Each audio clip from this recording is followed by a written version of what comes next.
वक्फ bill का BJD ने विरोध नहीं किया तो समर्थन भी नहीं किया, लेकिन नवीन पटनायक की अंतरात्मा की आवाज वाली पॉलिटिक्स से बीजेपी को समर्थन भी रजिस्टर्ड हो गया और विरोध भी।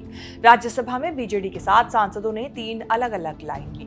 3 सांसदों ने बिल के समर्थन में वोटिंग की, 3 ने विरोध किया और 1 ने वोटिंग में हिस्सा ही नहीं लिया। एक तो चुनावों में करारी हार हुई, ऊपर से वक्फ जैसे संवेदनशील मुद्दे पर इतना घालमेल हुआ तो पार्टी में बवाल मचना ही था। समर्थन या विरोध या न्यूट्रल, जो कुछ हुआ वो बीजेडी का राजनीतिक फैसला था। कई पार्टियों ने कई मौकों पर ऐसी लाइनें ली हैं। वक्फ बिल पर लाइन पार्टी के राजनीतिक पदों पर बैठे लोगों ने दिया, लेकिन निशाने पर आ गए पूर्व आईएएस वीके पांडियन।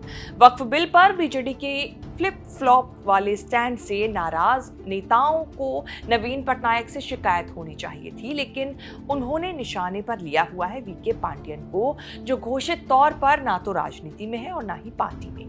बीजेडी के कई नेता खुलकर आरोप लगा रहे हैं कि पर्दे के पीछे से नवीन पटनायक के सलाहकार वीके पांडियन ने व्हिप जारी नहीं करने का फैसला कराया, जिससे अंतरात्मा की आवाज वाली स्थिति बनी। बीजेडी के 7 सांसदों ने अपनी श्रद्धा से वक्फ बिल पर स्टैंड लिया।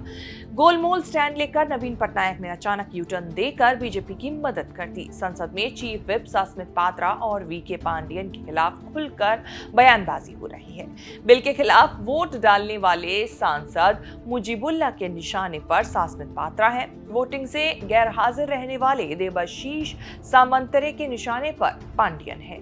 आरोपों का जवाब देने वीके पांडियन सामने नहीं आए, लेकिन नवीन पटनायक ने एक बार फिर पांडियन के बचाव में ढाल बनकर ये दिखा दिया कि वो उनके लिए कितने महत्वपूर्ण हैं। एक बार फिर इसलिए कि जब चुनावों में हार हुई थी तब भी पटनायक ने पांडियन पर हार की जिम्मेदारी जाने नहीं दी।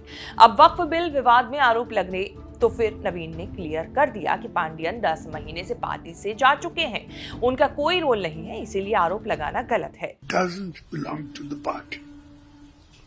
I also want to state quite clearly that Shri Karthikeyan Pandyan in the past has done a lot of good work, not only for the state but for the party. So he shouldn't be criticized or blamed for anything. And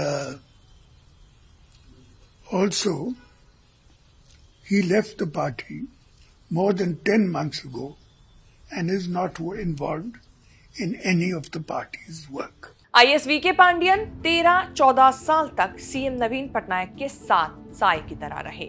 इतने करीबी हो गए कि चर्चा होने लगी कि नवीन बाबू पांडियन को राजनीति का वारिस बना देंगे।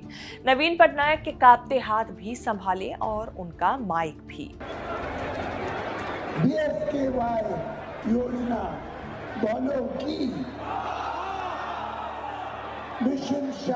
2024 में बीजेडी हारी ना होती तो बात कुछ और होती। आईएएस की जॉब छोड़कर राजनीति और बीजेडी में आ चुके पांडियन ने हार के बाद सब छोड़ दिया, ये कहते हुए कि अगर मेरे कारण बीजेडी को नुकसान हुआ तो मैं माफी चाहता हूँ। My intent of joining politics was only to assist Naveen Babu, and now consciously I decide to withdraw myself from active politics. I am sorry if I have hurt anyone in this journey. I am sorry if this campaign narrative against me has had a part to play with Biju Janata Dal's loss.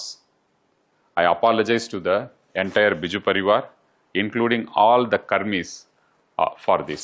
VK Pandian अब ना नौकरी में है और ना BJD में और ना ही राजनीति में। उनकी आईएएस पत्नी सुजाता कार्तिकेयन ने भी वीआरएस लेकर रिटायरमेंट ले लिया।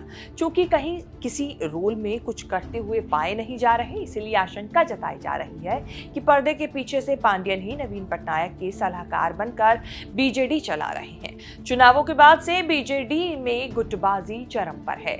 होटल्स में मीटिंग हो रही है। नवीन पटनायक को सब खबर है। जब पांडियन के बचाव में नवीन पटनायक मीडिया के सामने आए तो उन्होंने होटल्स में चल रही ग्रुप मीटिंग्स पर भी निशाना साधा। तंज कसा कि पार्टी कार्यालय शंख भवन काफी बड़ा है, वही मीटिंग्स करनी चाहिए।